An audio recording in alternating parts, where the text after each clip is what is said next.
So, welcome back to Third Age Reforged and to another battle replay. And actually, this is a map which has existed in the game, I think, since before I started making videos on Third Age content. But I've never actually played on it or seen it used before in this context. This is a map called AZANULBIZAR-DUM, I think. And obviously it's a dwarven settlement, and like I said, I think it has existed since before I started making content.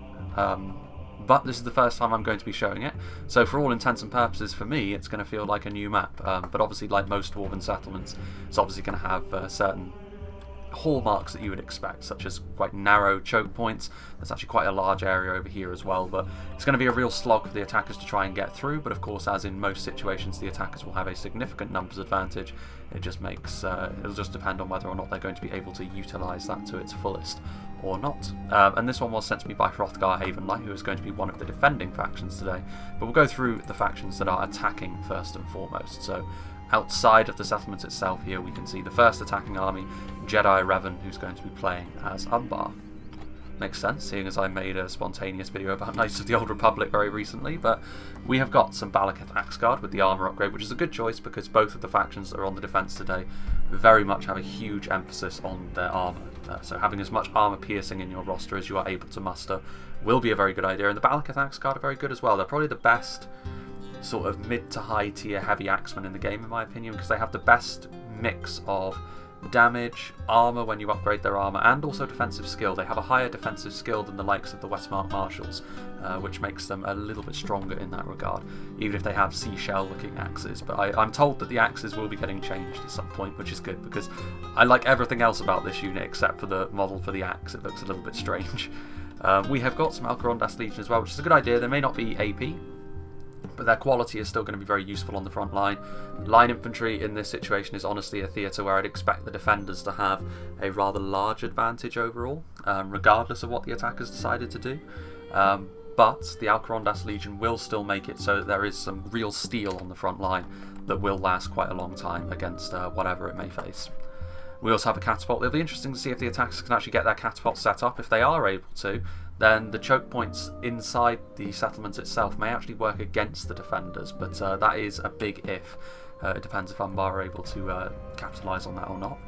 More units of Alcarondas Legion, so a big contingent. So Umbar, as in most situations, they're going to go a little bit more quality focused here, which does make a good deal of sense. To go more quantity focused, you need to rely on sort of Corsairs, which are sort of archer light infantry hybrids, and Belagire footmen, which just won't have the damage to deal with the defenders in this situation. So I think Revan here has done the right thing by going quality focused. A couple of units of upgraded Balakith marksmen, which will make it a little bit more likely that the attackers can skirmish with the defenders. But again, one of the defending factions in particular is very good at skirmishing over a long period of time, and with more quality it might be difficult for the attackers to do that in the numbers that they will need, but it's good that Umbar has at least brought some ranged units to put the pressure on in that way as well. Some Belagire footmen pushing up the ram. The mighty Narun Aru Sentinels, which again, in the late game, a unit of pikes that is this good can really be a match winner, so it just depends on when they're utilised and if the defenders have no sort of ranged units to try and put pressure on them. Some Narun Aru Royal Guard, a really strong unit of heavy archers as well. Like Umbar, in terms of all-round skirmish power, might be, well, in a skirmish fight, they might be the strongest in the game. I mean, I would put it between themselves and Dale in terms of heavier archers, because Dale kind of need that to go their way, to be honest with you, because they have less versatility than Umbar with regards to their infantry. But honestly, with the Royal Guard, the Balakith Marksmen and the Belagire Archers, it's kind of difficult to say that Dale are actually stronger than Umbar in that regard. Dale, of course, do have the addition of the Blackshot Dragon Slayers, which is very nice for them, and the Daedian Royal Guard, but those are bodyguard tier units which can really make an impact. Bringing both can really make an impact on the rest of your army, whereas Umbar don't have to cut into their budget quite so much to sort of deal their full fury at range. Speaking of which, Castamir's Rangers, on a dwarven settlement like this, having Rangers available, just on the off chance that you can get into a good position to shoot into defensive blobs, you need to bring some Rangers, just because that body piercing is going to be so useful. Harbingers of Castamir finally as well. Castamir himself going to be marching with them I should say. Obviously a good idea, because you're going to need some real quality, and of course heavy swordsmen like this are really, really strong in a protracted fight, and to be honest, yeah, they're better than the Gondorian offering, which they may be facing off against in this battle. We shall see.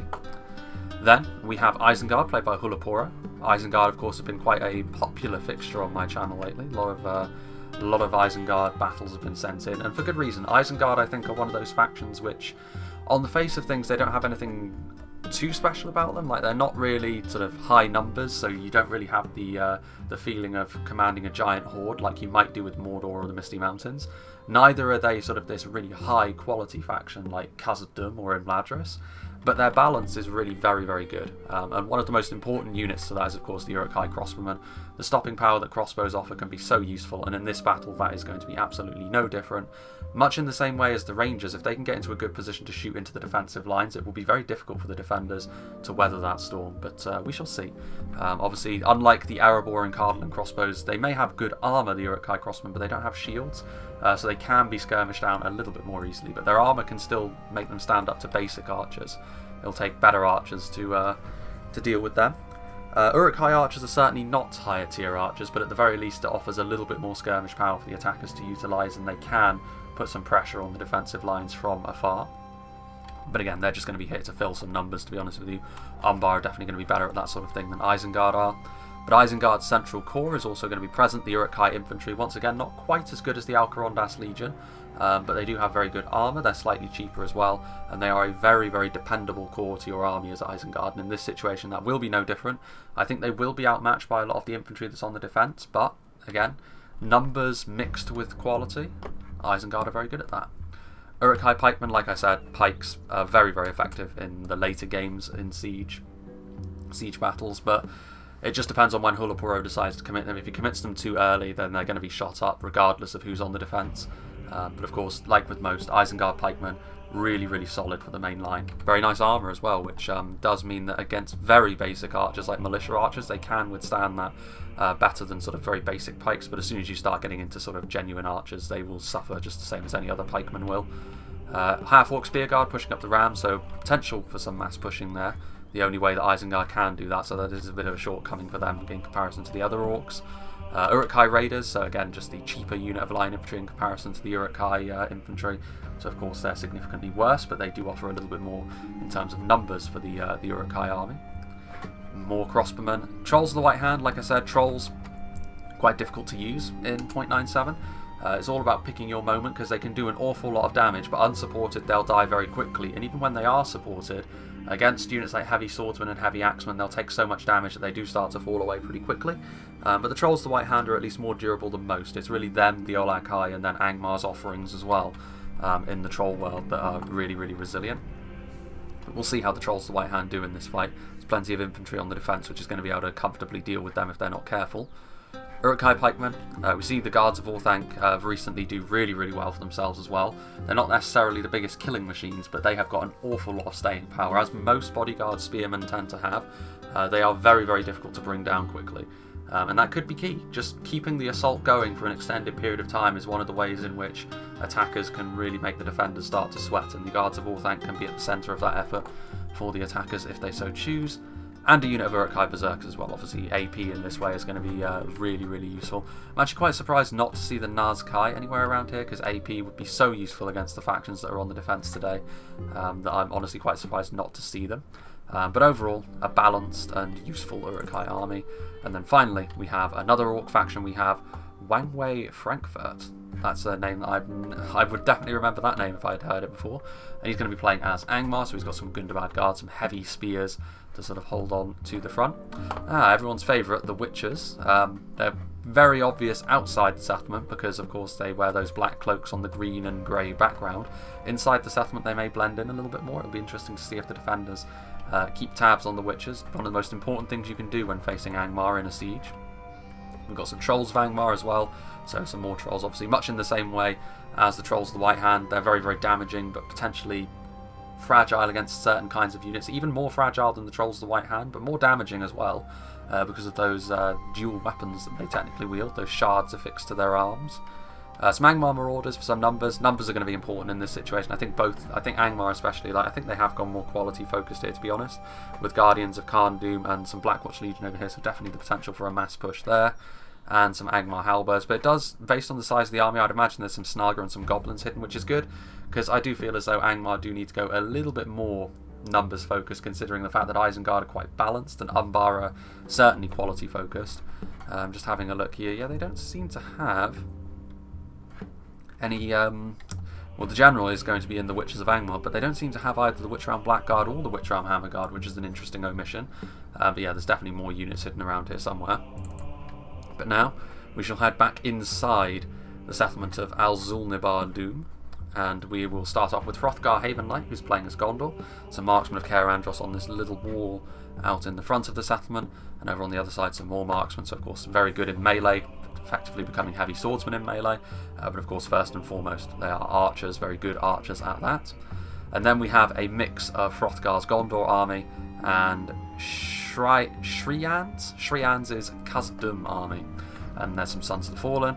There's some Gondor infantry with full armour upgrade, which is good to see.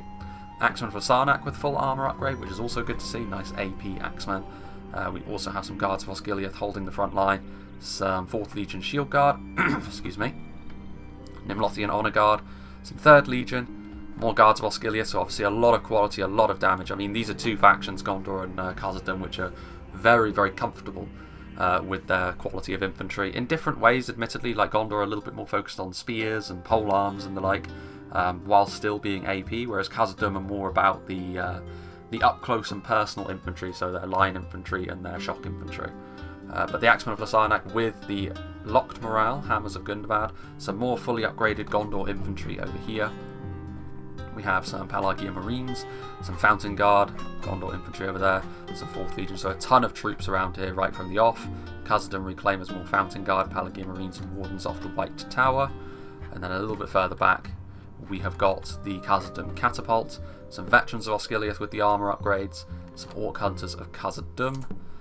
And then as we sort of click through the map, we can see that there is some more Orc Hunters back here, some 2nd Legion Axe Guard, so Khazad-Dum have left a little bit more in reserve than Gondor. Guards of Khazad-Dum, 3rd Legion, Sons of the Fallen, and some Mithril Guard, and no one yet has retreated back to the town centre across that bridge.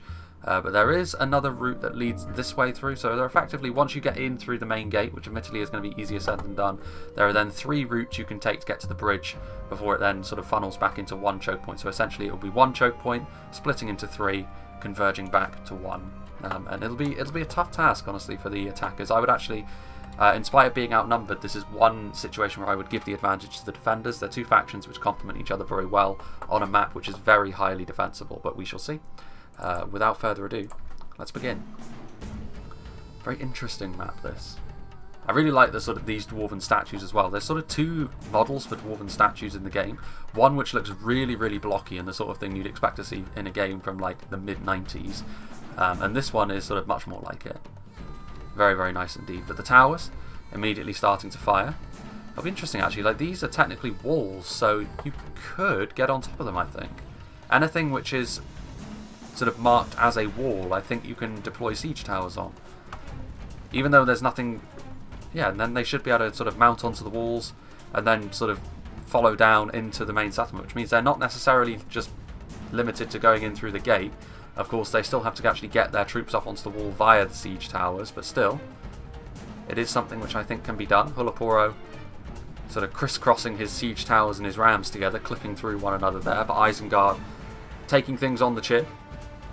And to be fair, the Uruk-hai infantry, while he won't want to lose them cheaply, their armour and their shields do mean they will be able to absorb a little bit more punishment from the Caer Andros marksmen than a lesser unit would, and I mean,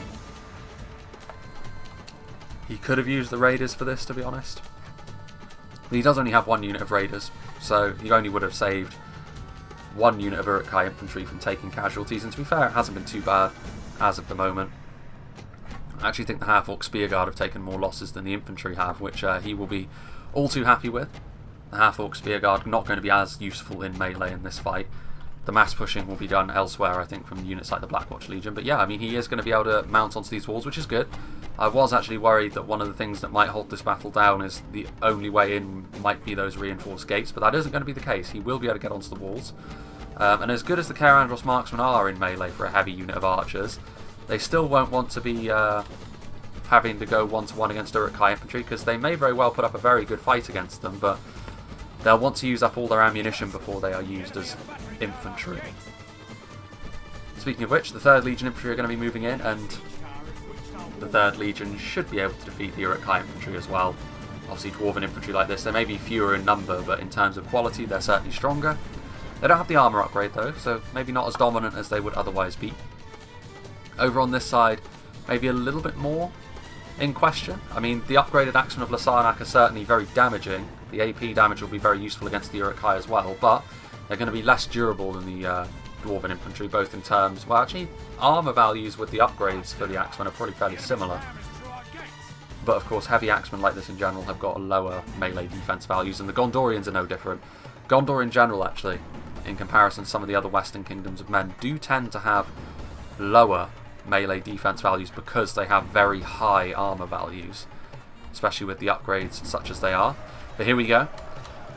A bit of clipping as the Uruk-hai start to try and clear a space on the wall, but they're going right into a very well prepared dwarven front line. The 3rd Legion infantry going to be hewing down Uruk-hai with those one-handed axes. Still one marksman of Kaer Andros there, a bit of a straggler. But this really will depend on whether or not Isengard are willing to send in reinforcements quickly or not. Fork Spearguard just sort of waiting, not going in through the main gate just yet, which I think is definitely the right thing. I agree with what Hulapuro has done so far. To go in through the main gate, you need to be sort of really willing to commit, and to do that I think you need Angmar and Umbar to be there ready to send in their own units if need be. But I have to say, Isengard, I do like the fact that they're really putting some pressure onto the defences up onto the walls here. And we can see over here the Axemen of Lasarnak fighting evenly with the Uruk-hai infantry so far. The damage is definitely going to be in favour of the Gondorians here. I really like the look of the fully upgraded Axemen of Lasarnak, their weaponry, their armour. Definitely one of my personal favourites, I have to say. And also, as among the heavy Axemen, much like the Balakath Axe Guard, they're actually one of my favourites as well, because their armour, when you upgrade it twice, makes them a really durable unit indeed. A unit of fully upgraded Gondor infantry lending a hand as well, which should be enough to overwhelm this unit of Uruk-hai infantry, which is trying to clear a space onto the wall. So Isengard are going to have to continue the pressure, and Isengard being the first ones in here, they just need to accept the fact that ultimately they're going to take damage here, and they may very well be the first ones to fall. The Snaga skirmishers throwing their javelins in through the gap as we get stuck there, but also going into the 1st Legion pikes and the 4th Legion shield guard. I mean, even with their AP damage, to be fair, the Snaga are not going to deal tons of damage here, but it is worth doing because even killing off 2 1st Legion pikes with those javelins, that is a very worthwhile endeavour indeed because of how strong 1st Legion pikemen really are. Over here, though, you can see the superiority of the dwarven infantry. Isengard are continuing the attack, though, which again I agree with. Hulapuro is going to be taking losses all the while he's doing this, but as soon as, I mean, this is going to be sort of the key moment in the initial fight here. Now that Umbar and Angmar are arriving, Angmar's army looking much bigger than it did before because all the units coming out of hiding like the Orc fellas, which again, good choice. AP, maybe low tier, but AP is always going to be useful in a fight against Gondor and the dwarves.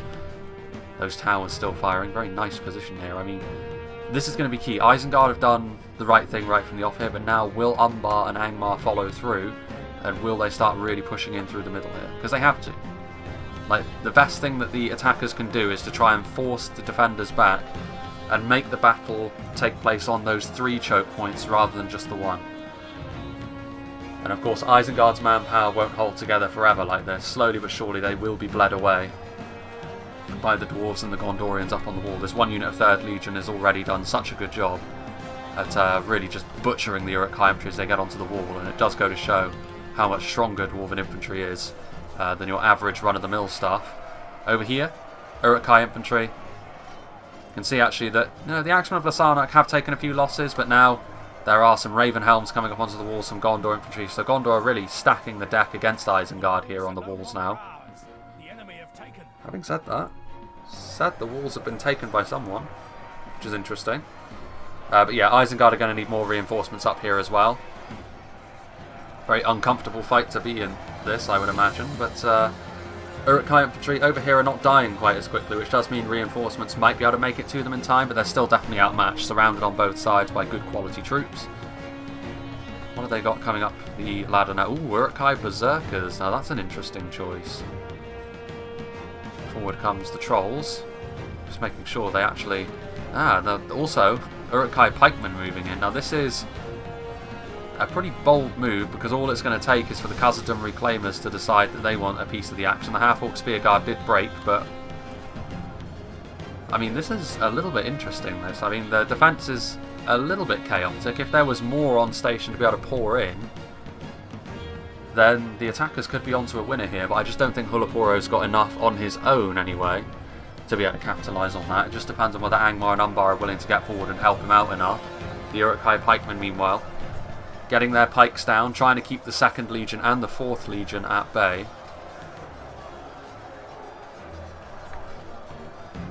I mean, he is definitely going to need more support, but to be fair, I mean, the Khazad-Dum Reclaimers, the archers, none of the ranged units are actually firing at the pikemen, so I mean, it's not as bad as it could be for these Uruk-hai on the front line. The Snaga skirmishers are trying to do their best to find an angle, but it's a very narrow gatehouse, so it's always going to be quite difficult for them in this situation.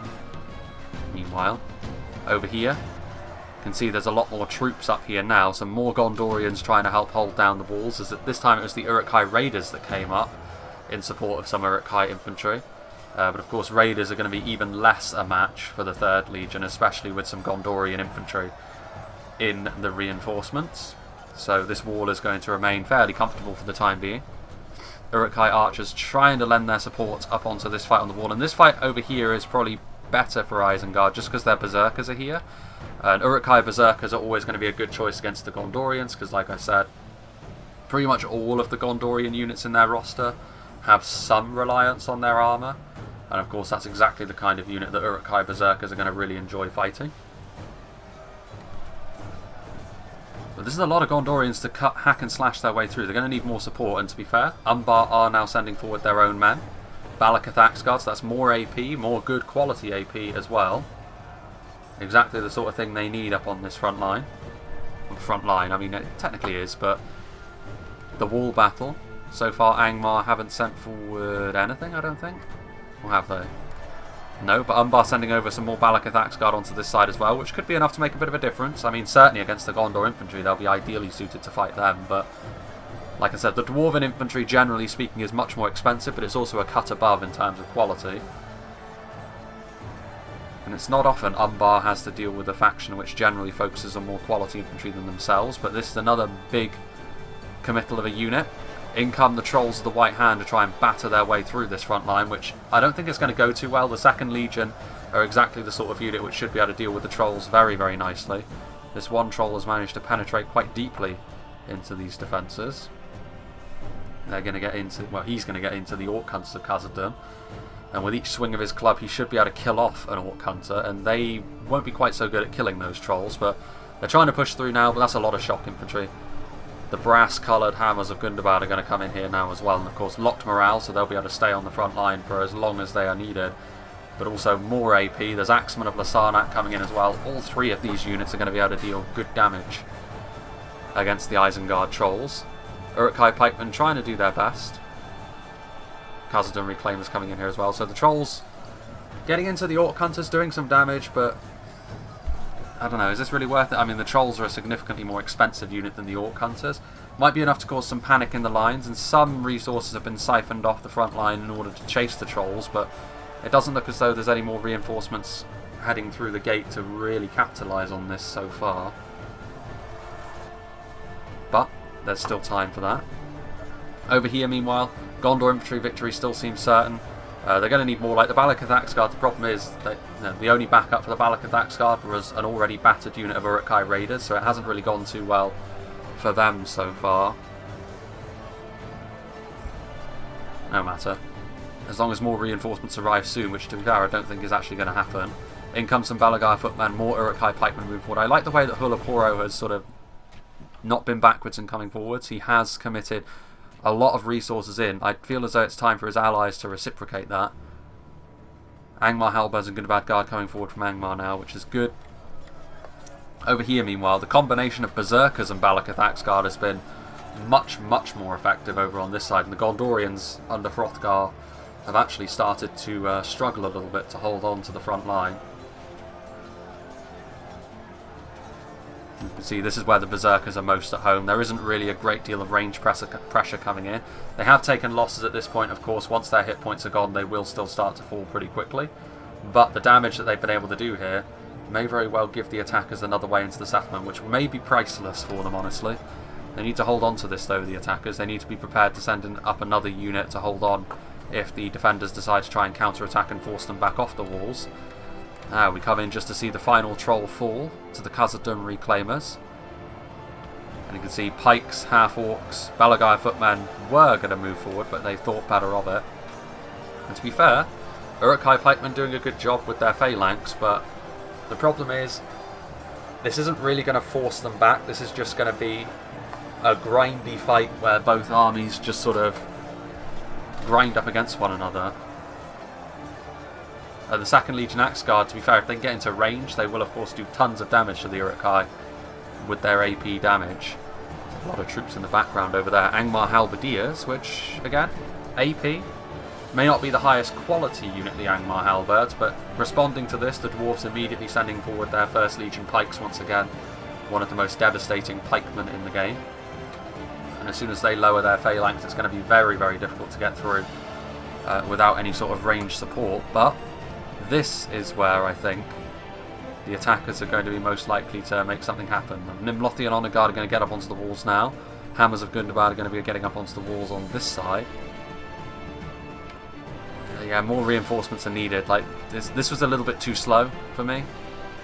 Like, so far Isengard have been active, but Umbar and Angmar, ever since they've arrived on the front line, they've been a little bit too slow to sort of recognise what's happening. The Alcarondas Legion are now moving forward, which would be enough to finish off the Gondorians and dwarves that were up here, but with the hammers also there, that's much more in question, I think. And with the Nimlothian Honor Guard there as well, the Isengard and Umbar push over on this side may be stuttering a little bit. Alcarondas Legion coming forward to reinforce, which is good. That should be enough to keep some sort of momentum going, but Nimlothian Honor Guard are no joke. Very, very tough to kill, but also unlike most bodyguard spears, their AP makes them have a little bit of venom in their attacks as well, especially against a more heavily armoured force like Umbar. So we'll see how well that goes as the battle continues. Still more trolls to contend with as well. The Snaga, they've been constantly trying, they have been throwing like individual javelins here and there, and slowly but surely they're probably racking up a half-decent kill count. But half-decent is not really going to cut it anymore as we have a look on this front line. The dwarves holding back against the joint Isengard and now Angmar attack. It's good to see the Halberdiers on the front line, and they are doing some damage here. You can see some of the 2nd Legion actually getting overpowered by the Angmar Halberdiers. The problem, however, is going to be that pike to pike, as solid as the Uruk-hai pikemen are, the 1st Legion pikes are a whole nother story. And Khazad-Dum will feel pretty comfortable about this, but a lot of pole arms here on this fight. I mean, just to look, the Uruk-hai pikes do look longer, but mechanically speaking, they are the same. And that is the Pelargir Marines. So the Snaga have been slowly but surely dealing damage this whole time. Now it's time for the defenders to try and chip in with their own javelins. Pelargir Marines, of course, very basic. Like, they're of course stronger than the Snaga skirmishers with regards to their ammunition, but they're not showstoppers. Like, they're not on the same level as something like Demons of the Desert or Medicel Guard, or even Seafarers of Nindamos, where they can rip a hole in an army with just a few volleys. But in this situation, throwing into a blob, they will be able to do enough damage to certainly maintain the Dwarven dominance in this fight for the main gate. Let's see if that can continue. Meanwhile, how well are the Nimlothian Honor Guard doing as I get stuck in the cliff? Ooh, this is not good. I mean, the Alcarondas Legion lagging a little bit too far behind, and now the Nimlothian Honor Guard have caused pretty much a mass break from the attackers. I mean, the Uruk-hai Berserkers won't break, of course, they will fight until death, but they're much weaker than they were before, and now, the one area where the attackers were looking pretty damn good, now these Alcarondas Legion are essentially climbing up onto the walls now alone, without any backup really. And of course, against Nimlothian Honor Guard, they are not going to be victorious there at all. Meanwhile, Hammers of Gundabad. The good thing about the Hammers of Gundabad, again, is their lock morale. So, in this fight, even if they do end up losing, even if more reinforcements do come forward and end up forcing the Hammers of Gundabad into a loss, they will at least fight until the bitter end, which can be very awkward when you're the attacker trying to make progress through a settlement. Routing units are one of the ways that you can really do that, but it's much more difficult to do. I mean, Khazad-Dum in general have, of course, got very nice morale, but the Hammers of Gundabad can be very awkward to try and deal with. I think that is Balaketh Marksman trying to offer a bit of support. I mean, they are unshielded, but most of those arrows are hitting the cliff or the wall. And those that do connect, I mean, the Hammers of Gundabad have got very nice armour anyway. Speaking of which, Guardians of Khazad-Dum, heavily armoured for orcs. They're going to be trying to get up onto the walls to back up the Alcarondas Legion, but very, very quickly the Alcarondas Legion were just absolutely destroyed by the Nimlothian Honour Guard, and the Guardians of Khazad-Dum are going to suffer the same fate, if not even more quickly, because like the Alcarondas Legion are just a stronger unit in melee. I mean, the Uruk-hai Berserkers have finally finished off all the Axemen of Asanak, but like I said, only 12 of them remaining at this point, so they're not really going to be enough to turn the fight around either. There's an Umbar officer in here. There's also a unit of upgraded Gondor infantry that have rejoined the Nimlothian Honour Guard to give some numbers to this defence up here, so very nice from the defenders indeed. Continuing to hold the attackers at arm's length. And when you've got an elite unit, like the Nimlothians, you need to sort of respond in kind, I think. It's going to be very difficult. Like, they had their opportunity, the attackers, but they were just a little bit too spread out, a little bit too unwilling to send in reinforcements immediately, and that may prove to be fairly fatal. Snaga Stalkers, obviously a free unit of infantry, so that goes to show their quality, but in support of the Alcarondas Legion, getting right in and amongst as well, because they're going to be sort of spilling out right into the middle of these Hammers of Gundabad.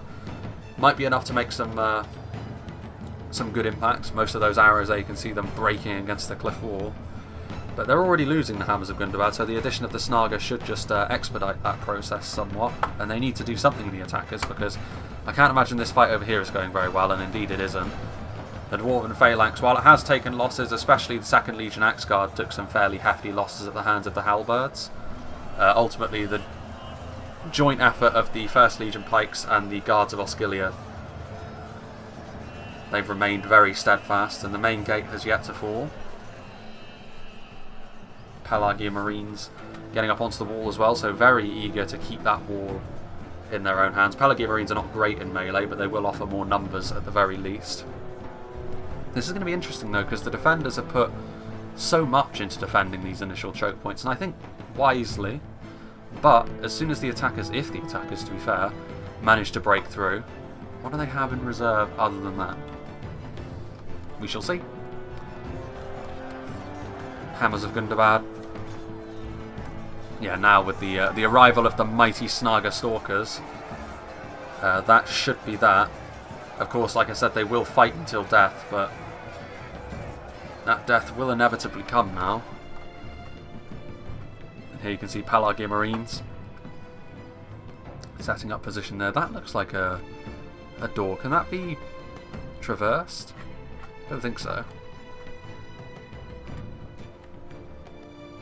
I don't think that actually leads anywhere. Still, Pelagia Marines getting up onto this wall, and now they will be able to shoot, or throw, I should say, their javelins down there. So that is why, obviously, Gondor now reaffirming their position up on this wall. Some Uruk-hai archers out of ammunition. That's not really the heroes they need at this point.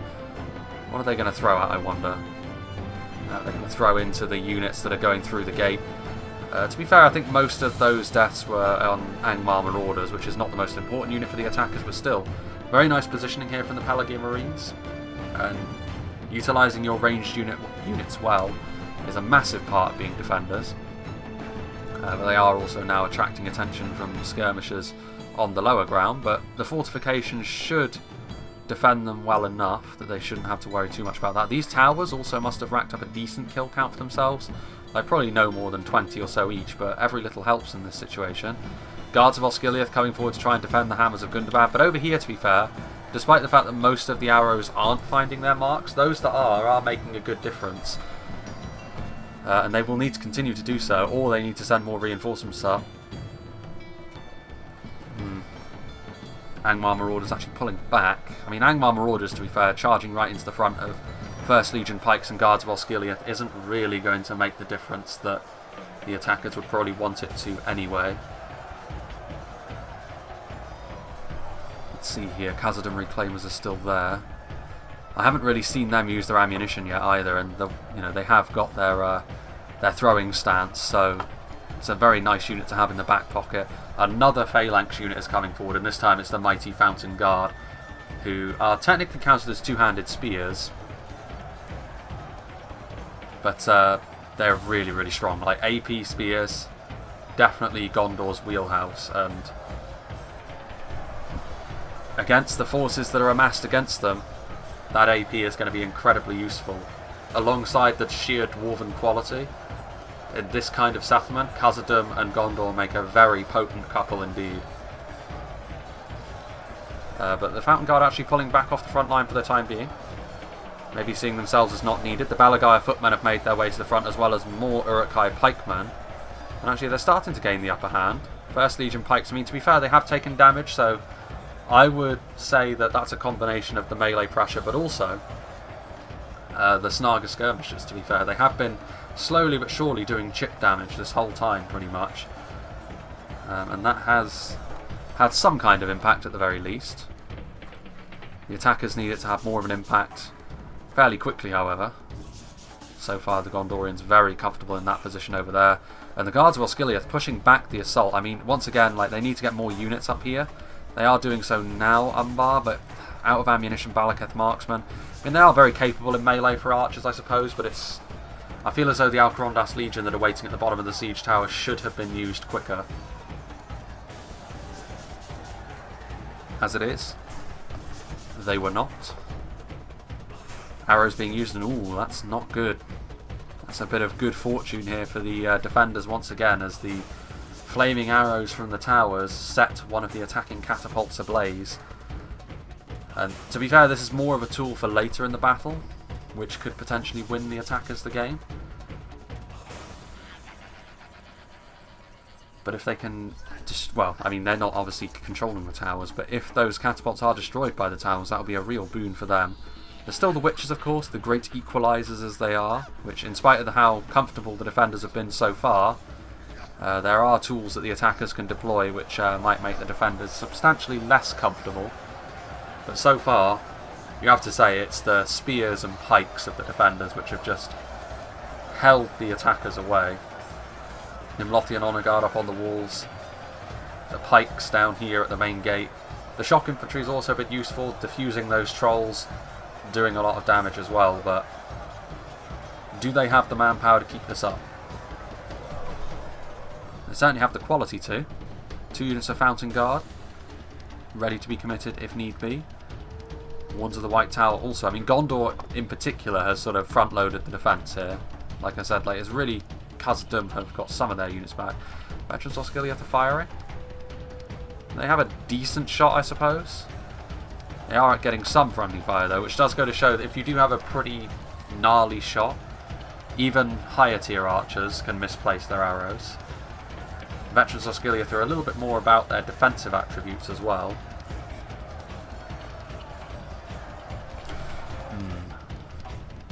Interesting. Meanwhile over here, the Balaketh marksmen that were sent forward, once again the defenders responding in kind, sending a unit of 4th Legion Shield Guard up onto the walls. And of course these Dwarven Spears will be able to force back the Umbar archers. Armour upgrade or no. And finally, better late than never, a fresh unit of Alcarondas Legion is being committed to the walls as well. More arrows doing some chip damage against the defenders up here, so still the defenders not giving anything away for free.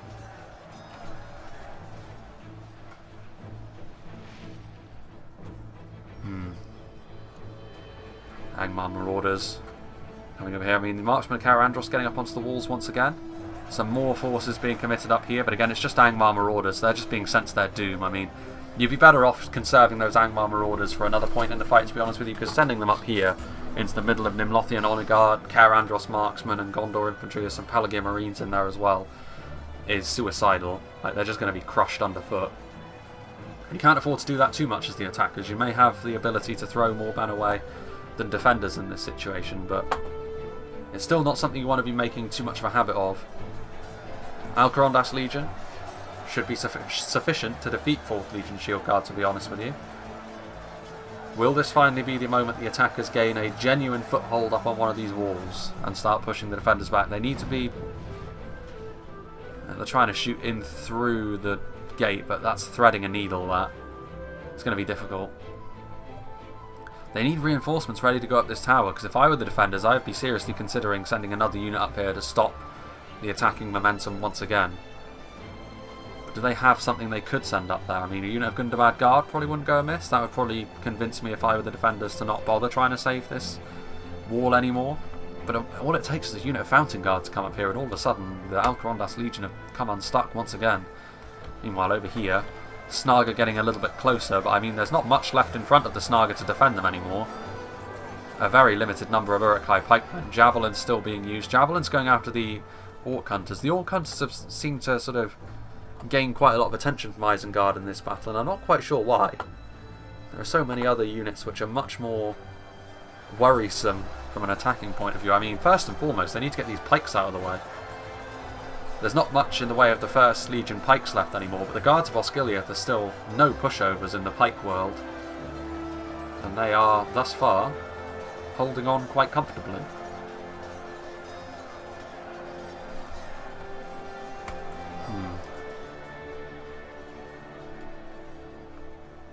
Let's see here. Yeah, I mean, still a solid defence, to be fair. And it's on the attackers here. I mean, they've still got these units which are far too far away, for my mind. I mean, this is also a unit that should have been committed sooner, to be honest with you. I mean, a unit which I always forget about for Angmar, because they're always hidden at the start, and I always forget that it's in their roster. The Barrow Wights, they're not the powerhouse they were pre-.97, but they should have been sent into the choke point fight far sooner than this, because it's what they're best at, keeping an attack going. And for me, not really a fan of them being left until this point. Naruna Aru Sentinels, which in terms of overall quality of pikes are on the same sort of level as 1st Legion, so again, good to see them heading forward now, but they're the sort of unit which will gain the attention of the Khazad-Dum Reclaimers, I think. Balakith Marksmen continuing to try and fire. Up here on the wall, the 4th Legion Shield Guard, I mean, they are going to lose this fight eventually, but they're going to hold on for quite some time. That Dwarven Scale Mail might not be as thick as the plate, but it's still quite resilient, to say the least. And Imlothian Honor Guard really MVPs over on this side. Nothing has been able to withstand them. Kerandros Marksmen shooting into the front of Guards of Orthanc. I mean, shields, armour, multiple HP, it's going to be unlikely to do much in the way of damage, but it might be enough to make Isengard move them, which might be what Gondor are after. Trying to do some damage here. Still the towers taking pot shots at the attacking catapult. What do the attackers actually have left at this point? I mean, they are starting to run a little bit low on manpower, worryingly so. But they still have the tools to make life a little bit more awkward. I mean, at this point you can see the Gondorians actually pulling back a little bit. I think now they're going to try and bait the attackers into the settlement and try and do a lot of damage with the Reclaimers, the Marines and the Orc Hunters. Or are they just recycling their troops? They're sort of pulling the weary Guards of Osgiliath out of the melee fight. Looks like they're just setting up a new formation. Fountain Guard, Guards of Osgiliath filling a hole as well. Pelagia Marines getting into position. Or maybe they're just sort of seeing, I mean, the Naruna Aru Sentinels are a difficult unit to kill in a choke point like this, so they're just trying to widen the fight now, but quality units are coming forward. Guards of Orthanc also doing the same, but you can see there's a lot of arrow fire coming in. Veterans of Osgiliath back there, the Orc Hunters doing their thing. Pelagia Marines now showering the attackers with javelins as well, going after the Guards of Orthanc. And the catapult doing it as well. I mean, at this point the attackers, they have no choice. Like they have to try and smash through this defence as quickly as they possibly can. The longer they dawdle, the more damage like this they're going to take, and the further out of reach the battle becomes. It's been a very well organised defence, I think, from Khazad-Dum and Gondor. Like, I would just say that this is an example of the defenders coordinating themselves very well, and the attackers not really doing that. Like, the attackers can afford to be... The attackers haven't really done anything wrong, but they haven't done anything right either. Isengard I liked Isengard's aggression initially, but they never really followed through on that as a unit. And that may very well end up being the problem here, because they're hemorrhaging manpower here. And I think that may end up being an issue as this battle goes along. In comes the catapult. That's real risky, because, I mean, the infantry is right here. The Fountain Guard are going to be able to get into them. The enemy catapult can scarcely miss. So many arrows being fired in there as well. And to be fair, like, this kind of performance from the attackers would be enough against defenders who weren't working well together. But against defenders who are coordinating, you need to coordinate yourself. Like, well-coordinated attackers, to be honest with you. In a siege where the defenders are outnumbered, if the attackers are well-coordinated, then they should win. 9 times out of 10. Even on a map like this, which is very nicely defensible, they should win. But in this situation, I don't think the attackers have been all that well coordinated, especially not in comparison to the defenders. Alcarondas Legion moving forward now, a little bit more room to breathe. The catapult is now gone though, so certainly I think the defenders will be breathing a little easier after that. The catapult hasn't gotten any truly devastating hits, but it's been getting chip damage. It's helped destroy the catapults. That'll be just fine from their perspective. And the real damage has been done by the javelins, archers and axe throwers. In come the Harbingers of Castamere, charging in. They're going to need a little bit more support, because between the Reclaimers and the Wardens of the White Tower, they probably will be overwhelmed. Umbar really moving forward now. Angmar needs to do the same, and Angmar's definitely been the attacking player that has been dragging their heels the most. Barrow White's getting in here, finishing off the 4th Legion Shield Guard. Then they need to get into the settlement as quickly as they possibly can. The Gondorians up here still not allowing anyone to mount the walls. Those Orc fellas are just sort of hanging around waiting for their opportunity. Uruk-hai crossbows moving in. What do Angmar have? They should still have Orc fellas, right? I mean, I didn't see a huge amount of them. There was like 3 or so units of them, and I can only see 1. And they can't all be dead, because I haven't seen them in melee at all. There's some guards of Orthanc, some Gundabad guard as well. Uruk-hai crossmen trying to make some sort of beachhead. Yeah, Angmar needs to move forward the rest of their units, because up until this point it's just been sort of a little bit sluggish from the attackers. But if Angmar allows his allies here to perish, then it's gross negligence, and I would have no problem naming him the worst player in this game. Yeah, we've got some more out of ammunition Balakath marksmen. It'll do as a stopgap, but what they really need coming forward are the Trolls of Angmar and the Witchers. I mean, yes, there are archers, but I mean, the archers are dumping a lot of their ammunition as they speak. Here comes some Angmar forces now. Again, they're Orc fellas, so they're definitely going to be very vulnerable to arrow fire, but the AP and the attack is sorely needed on the front line at this point, because the attackers are genuinely running out of steam at this point. Veterans of Osgiliath out of ammunition. They're now in melee, which of course, in terms of a melee unit, they're every bit as good, if not better, than the standard Gondor infantry, in addition to the damage they're capable of doing at range. So very much an all-purpose unit. Arrows still being loosed. In come the Barrow Whites now. At the very least, this will make this attack a little bit more difficult to break up now, especially fighting alongside the guards of Orthanc. That was a little bit more of a devastating hit right into the middle, and of course, yeah, that's also caused the morale on the front line to start to crumble. Alcarondas Legion starting to filter in behind, trying to deal with the Orc Hunts of Khazad-Dum, but there's not that many of them, and any Dwarven unit is going to be able to at least defend themselves in melee, so it's not going to be the easiest task, this, for them.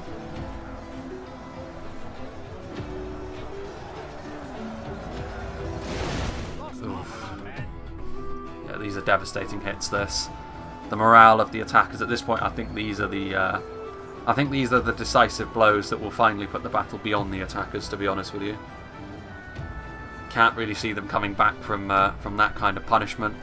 And to be fair, at this stage, most of the defending manpower is on the front line. I think it's like the Mithril Guard are further back into the settlement, but this is not going to be enough. I mean, there's another unit of Barrow Whites again, kind of unit that should have been committed sooner. Blackwatch Legion, again, the kind of unit that could have been committed sooner for a mass push. They're not going to be that useful in the late game here, where you're already on the back foot. If they could have been committed earlier on, alongside the initial Isengard push, could have forced a little bit more panic in, but as it is, yeah, you have to say that I think Angmar especially, but the attackers as a whole, I mean, it's been a bit of a sliding scale, really. Isengard have been willing to be more aggressive, Angmar much less so, too much held in reserve. Umbar sort of in the middle of that. but all throughout the attackers, they just haven't been coordinated enough in the face of a very well organised defence. And this is a difficult settlement to take. Like, this kind of defence, especially when you're dealing with two factions that are very comfortable in this kind of engagement in Khazad-Dum and Gondor, it's a difficult task. But I feel as though there's a lot of room for improvement here. Orc fellas on the front line. Defeat seems certain. Only a military genius could win this battle. Well, against Fountain Guard, I have to say I'm not all that surprised. Still a few Barrow Wights over here, dueling with some Wardens of the White Tower. Still a nice healthy unit of Sons of the Fallen as well. I mean, it's mostly Gondorians on the front line here, holding back the trash that is the Orc fellas, keeping them at bay quite comfortably, you'd have to say. Yeah, it's definitely been a very bloody fight on this front line. But you have to say as well that the defenders do deserve it. Like, I can be critical of the attackers. Ooh. Well, I mean, most of those shots missed, to be fair. And what did hit was only into Gondor infantry as well. So again, decision making very questionable from Angmar. Like, I don't really know what they're trying to do. Clearly a newer player. The Orc fellas now revealing themselves, but that's going to be a little bit late. Archers doing some damage to them, obviously quite vulnerable to that sort of thing. More axemen going to be going forward to the front line. In one final desperate charge. I mean, the Witchers would have been pretty much the only hope. More Orc fellas move forward, but at this point they've wasted so much of their ammunition by firing it into the wall or the siege towers that they're not really going to be all that impressive either, to be honest with you. Uruk-hai Crossmen don't really have a good shot either. And now I think the attackers, or defenders rather, can definitely get away with being a little bit more aggressive. Veterans of Osgiliath moving forward. Clashing with the Balaketh marksmen up on the walls. A bit more damage being done there by some crossbow bolts.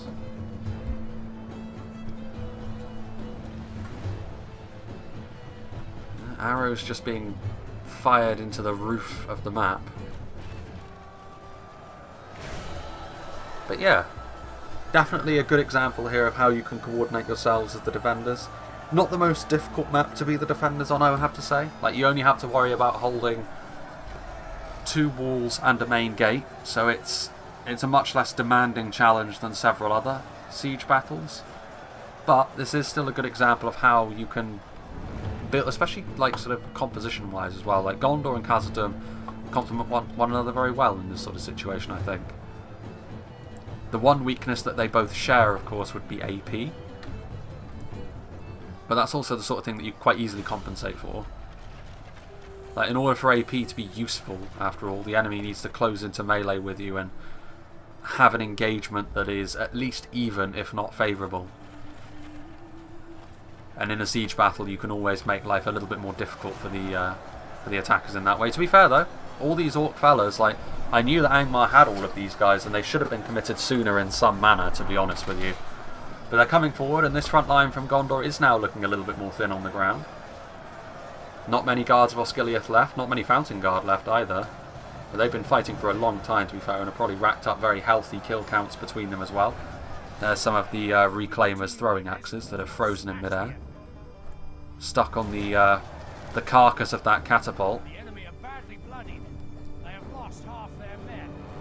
There's still Barrow Wights back here? No, it doesn't look like it. They've been finished off. Still the Wardens of the White Tower as well, though. Between themselves and the Reclaimers, they were too much for the Harbingers, as well as there was definitely range support there. I mean, they had their backs facing all sorts of archers. But a bit of an opening here. Can the Orc fellas spill in? Make a little bit more of a fight of this. I think the defenders have too much quality for the attackers at this point, but they can make the defenders sweat a little bit if they're willing to push in. It's a lot of Orc fellas. Again, it's such a shame they weren't committed sooner, because they may be trashy, but they are decently damaging, and that AP is going to be useful against both the defending armies here. Or would have been useful. Oh, that's a devastating hit as well, and that's going to be enough to rout them. Catapults. They're pulling back here.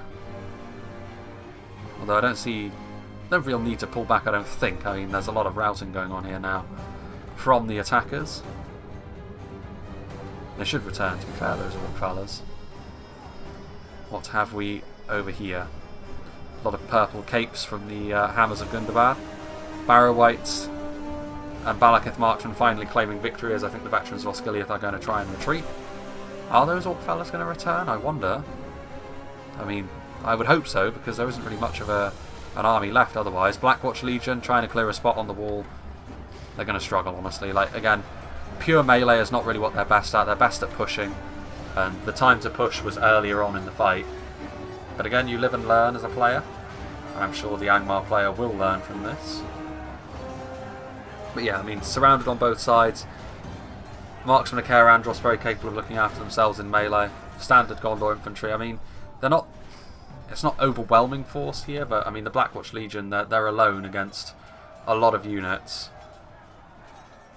And ultimately, it's not really what they're best at anyway. They can clear a spot on the wall, to be fair, but there's nothing following behind them. So again, it would have been something to do earlier in the fight, potentially. Not now. Ah, the trolls were committed forward. Looks like a point-blank shot from the catapult was able to kill several of them, but they are going to be able to get in here. Do a lot of damage to these orc hunters of Khazad-Dum. These archers have caused the attackers a lot of pain, to be fair. And now they're going to be torn asunder by the trolls. There's also the witches, of course, out of ammunition at this point, I think. Regardless, they've taken a lot of damage anyway. Are they going to try and kill off the catapult crew? The Khazad-Dum reclaimers are chasing them down. Well, they are going to get in melee with the catapult crew. The Barrow-wights are following them in.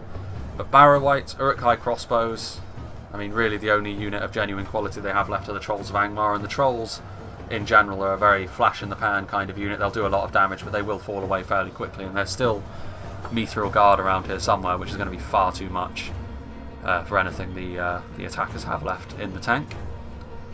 3rd Legion Infantry as well, another unit that the Dwarves had in the tank.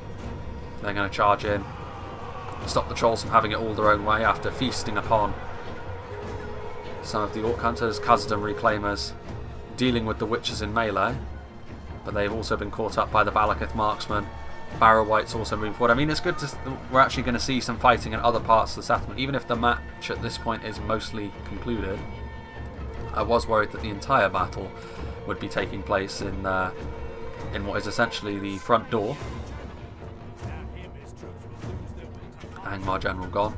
Uruk-hai crossbows, they probably still have a little bit of ammunition, but they have been firing throughout the match, so I wouldn't actually imagine they've got too much left in reserve. The Orc fellas have already routed once, so it's not going to take too much to convince them to rout again, I fear. Barrow-wights wielding their sticks.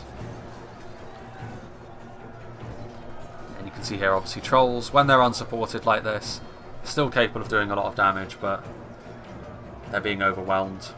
They've done some damage, first to the Orc Hunters and to the 3rd Legion now, but they are going to be shut down. Of course, that is the... I think that was actually friendly fire. It looked like it anyway. Looked like he jolted from a bolt in the back more so than being cut down by one of the dwarves. In come the Orc fellas and the Barrow-wights, but it's good to see that the attackers are going to be able to make a bit of a push into the settlement, even if it is ultimately in vain. I don't know what the attackers think they're doing here. They need to overwhelm this unit of 3rd Legion. They can't afford to just ignore it. But I mean, to be fair, the 3rd Legion... Well, they're trying to go after the catapult, I suppose. Still that unit of Orc Hunters that was ravaged by the Trolls, but...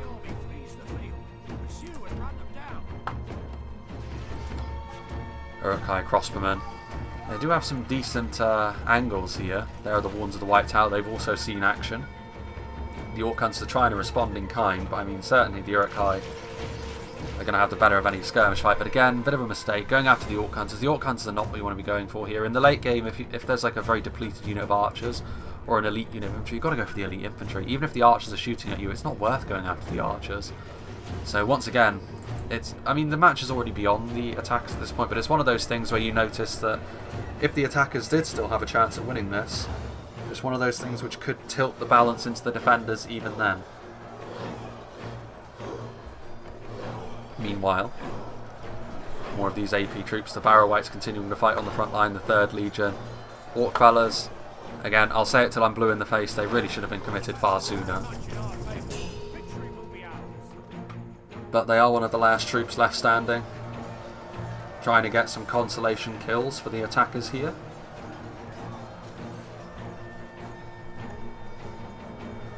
Horns of the White Tower in the vanguard. Pushing back, and there go the Orc fellas now, routing the 3rd Legion. Proving to be a real thorn in the side. The Barrow-wights are here, and it's going to come down really to the Barrow-wights. Because the Uruk-hai crossbowmen have been pounced upon. Those units that were retreating from the main gate, the Sons of the Fallen, and also the Gondor infantry that were actually still on the walls on the outside, as well as the Marksmen of Caer Andros. They finished off the Blackwatch Legion, and now they're over here to finish off the Uruk-hai crossbowmen as well. Systematically destroying the attackers now. But a good fight. A good fight, I have to say. A little bit past 10% the differential this, but to be expected, I think. I mean, it was a very good performance from the defenders. Horns of the White Tower. And also, let's not forget as well that both the defending armies were very much quality focused. So even though, on the look of things, they don't actually have that much left, it was still a fairly high proportion of their army to start with. And it is a 2v3. If this were a 3v5, this would definitely sort of be within 5%. Routing fellas. Obviously, Barrow-wights are another one of those units that will just sort of fight to the bitter end. So they will put on a last stand for us. There's guards of Khazad-Dum here as well. They may have been on the front line, actually. They've taken losses, so I can't imagine that was to Orc fellas. So they must have been on the front line at some point alongside the Khazad-Dum reclaimers. So pretty much everything other than the Mithril Guard for the defenders has seen action today. Mithril Guard not wanting to dirty their armour and weapons with the foul blood of Orcs. Sons of the Fallen rolling forwards as well. Marksmen of Caer Andros. Let's see here. There's the Gondorian general, leading his men into battle against the final vestiges of this attack. And nice to see this map, because like I said, I'm very sure that this map was like made in like 2015. So it's an old map from original Third Age. But this is the first time that I've shown it, I'm pretty sure. I've shown some like sort of quote unquote hidden dwarven maps like the Lonely Mountain and Dane's Halls and the like. But never this one. So it's good to finally do that. Because I'm pretty sure like this, in terms of maps, this game has held few secrets from me at this point. Certainly from the original Third Age anyway. So yeah, here is the Sons of the Fallen also coming in. Guards of Khazad-Dum. Does go to show how, even though they're not as tanky as they once were, the Barrow-wights, this fight does go to show that they're still not weak. They can still withstand a lot of punishment, which is one of the reasons why they really should have been committed sooner. If they'd been committed alongside like the Isengard Pike and Halberd push, things could have been a little bit different. But in the late game, they're far less impressive because they're much more likely to have this happen to them, where they're just mobbed by good quality units. And in that case, the Barrow-wights become far less of a thorn in the side of whoever they're facing. And I think it's easy to sort of single out Angmar for their mistakes because theirs were more obvious, but you know, just better play all around, better coordination was needed from all of the attackers here, because it was very much there for the defenders. The defenders played well and the attackers maybe a little bit below par. And in a fight like this, that's all that needs to happen to tilt the battle one way or the other. One of the Barrow-wights, it looks like he got knocked off the cliff, but he didn't. They're actually fighting inside the walls at this point, which is kind of unfortunate because we won't be able to see the final kills actually take place. I think this is the Mithril Guard back here, indeed it is. Sort of hanging out. This is the one unit they still have in reserve that hasn't seen any sort of combat. They'll be okay with that. Balin just sort of chilling in his newfound home. It's a neat settlement though. And overall in terms of layout it is fairly simplistic. But I like the feel of it. I like the sort of interior pool. The grandeur of a dwarven siege. And it's nice to see one that isn't Moria. As classic as Moria is, obviously it is played time and time again. It's good to get a few new maps in here sometimes. Even if this new map is from half a decade ago. Pokey Pokey from the Nimlothian Honor Guard. Nimlothian Honor Guard. There we go. Indeed. A good performance, to say the least, from the defenders, and a very much deserved victory. So big thank you to Hrothgar Havenlight for sending, or Heavenlight, I keep calling him Havenlight, but Hrothgar Heavenlight for sending this one in. Very good performance from the defenders. Big thank you to all the players for being a part of this as well.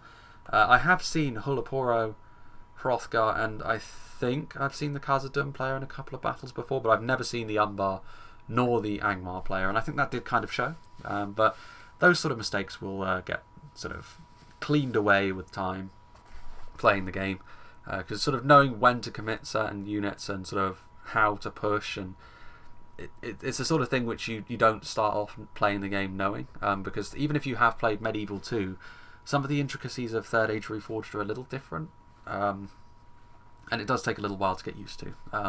So definitely no shame in that, but very good performance from the defenders. Gondor got more kills mainly because Khazad-Dum definitely held more in reserve, like their Mithril Guard didn't see any combat at all.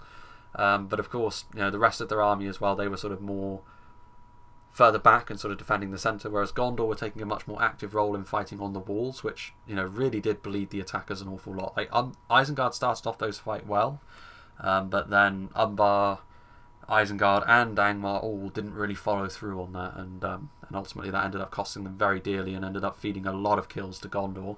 Obviously the kills go to show that, but these kills, I mean, it's not too surprising for the attackers, because I mean, these were two fairly small armies. Umbar actually had the smallest army on the field, so a very quality heavy army, but of course they were a quality heavy army while being the attackers, which means when you do that you obviously sacrifice a lot in terms of numbers. Whereas the defenders, they can go quality heavy because there's a whole army less of them.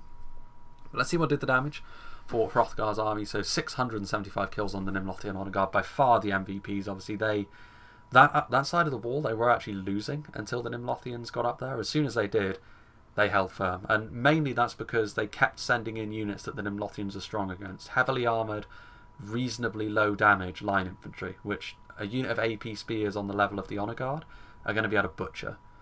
They needed to send up a unit of quality. Like, they had the Berserkers up there from before, but they were obviously already on their last legs. What else could they have sent up there, reasonably speaking? I mean, I suppose the only thing would have been something like the Harbingers of Castamere. Like, send the Blackwatch Legion and maybe push the Nimlothians away from the siege tower, which would of course dealt heavy damage to the Blackwatchers. But I feel as though then you could have, Blackwatch. I was going to say Blacklock then, but no, it's Blackwatch, isn't it? But then you could have sent forward the Harbingers of Castamere and continued to send forward reinforcements, and that would have forced Gondor to send either more on the wall or to abandon it. As it was, they ended up just feeding kills into the Nimlothians, and Hrothgar obliged them by keeping his Nimlothians there. The rest of his army, Guards of Osgiliath, held down the front line very well. Fountain Guard also did the same. They were committed a little bit later when the attackers were picking up a little bit of momentum. But of course, most of the kills there were dealt by the Catapult and the Archers, I feel. Wardens of the White Tower did okay for themselves. Axemen of the Sarnak on the walls. But over here, this is where Gondor getting more kills as well, picking up a lot of kills on their Archers and their Marines, because of course, when the attackers did start to spill forward, it was really the Archers, the Marines and the Axe Throwers from both Gondor and Khazad-Dum, and of course the Catapult, which dealt a ton of damage very, very quickly, which almost caused a mass rout, really. And that was key.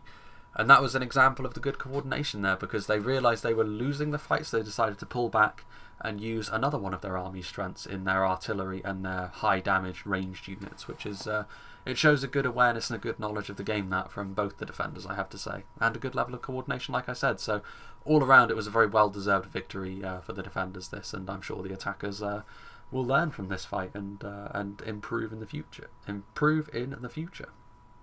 But yeah, good battle. Moving forwards, like I said, I think I was able to do this battle, to be honest with you, because my uni day was sort of cut short.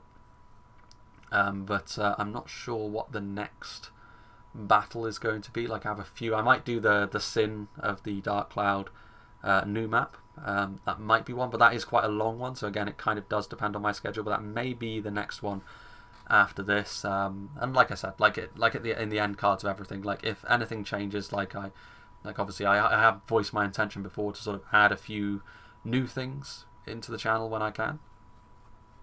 If I'm able to do that, I will communicate that if need be in a channel update, or it might just be something spontaneously shows up in a similar way to how I did that Knights of the Old Republic video.